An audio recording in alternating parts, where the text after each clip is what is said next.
La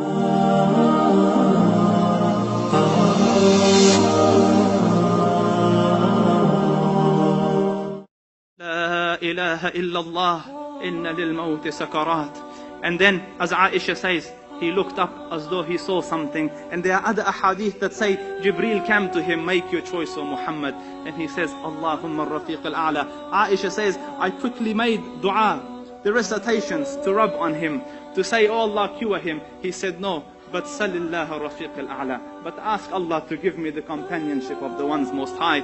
So then, in this situation, with the siwak having just been completed, and he having made his choice, and the hand trying to put water on its face, the hand fell. And Aisha radiallahu anha realized that the Prophet sallallahu alaihi wasallam has passed away. And of the cry, the heartache, you can't imagine it. So then she sent for Abu Bakr as-Siddiq. And the hadith of the Prophet sallallahu alaihi wasallam, that as the hand fell, the room became filled with fragrance. A smell, a perfume, a scent covered the room. And Salama says, I placed my hand on his chest. And because he's in fever, in sweating, and I lifted my hand. And Jum'ah came and Jum'ah went. I used to eat and make wudu, and the perfume and the scent of that perfume wouldn't go away. And this is the sunnah of the Zul Arsh al-Majid. When a righteous soul departs, the angels wrap it in a cloth perfumed with the most elegant of perfumes. And the perfume covered the room. And then Hafsa radiallahu anha sends for her father Umar ibn al-Khattab. Aisha sends for her father Abu Bakr as-Siddiq, who is 1.5 kilometers away. So the first one to enter the room after the death of the Prophet sallallahu alaihi wasallam is Umar radiallahu anhu. Aisha says he knocked and asked permission because it's the house of Aisha. So she says, I gave him permission, and look at the detail, and pulled my hijab over me. In the time of gham, yes, in the time of gham. Why aren't you beating yourself for Aisha? Your Habiba has passed away, because this wasn't the teachings of the Rasul. They took the gham and the hum and the difficulties with Islam, with the call that Allah Rabbul Izzah had left for them. So she covered herself. And Umar came with another Sahabi, and Mughira ibn Shu'bah. So he came and looked at the Prophet sallallahu alaihi wasallam, and he said, wa ghashiyah. And another, oh, so unconscious, so deeply unconscious. You are so unconscious. And then he stood up and tried to come out of the house. And Mughira said, Ya Umar, mata Rasulullah. He is not fainted, he has died. So he said, Kadhabt, you are lying. You are lying. Innaka rajulun tahushuka fitnah. You're a person that fitna has engulfed. The Prophet won't die. He has gone to his Lord and will return as Musa returned. And he will cut the right hands and the left legs of those munafiqs who say he died. He can't accept the death of the Prophet sallallahu alaihi wasallam. And in his denial, he took out his sword. Whoever says the Prophet died, I will cut his neck off. Or the Prophet hasn't died. And he's shouting in the middle of the masjid, in the middle of this commotion, and the people have gathered around him.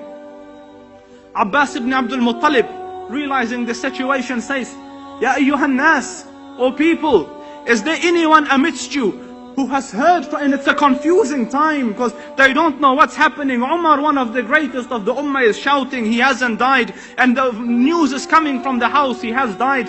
So Abbas ibn Abdul Muttalib stood up, O people, is there anyone who has heard anything from the Prophet to the effect that I won't die? And they said no, and Umar said no. So then Abbas ibn Abdul Muttalib said, I make you witnesses over yourselves that Allah Rabbul Izzah, nor the Prophet has given any guarantee that he will live forever. As such, the Prophet sallallahu alaihi wasallam has died. This was the first utterance that it came. And then Abu Bakr as-Siddiq came. Radiyallahu anka ya Abu Bakr. He came from Sunh, and he entered the room of his daughter. And the other wives who were sitting there covered. And then He went and the Prophet is lying, salawatu rabbi wa salamuhu alayh, his face glowing bright. So he removed the cover from it, and then he radiyallahu anhu leant over and kissed the blessed forehead of the Rasul. And then looking up towards the heavens, he said, Wa Khalilah, Wa Khalilah, Wa Khalilah. Oh my dear friend. Since childhood they're friends, in the ghar they were friends. He gave him his young daughter in marriage. He was the closest friend of the Prophet, the confidant of the Rasul, his best. Wa Khalila, oh dear friend.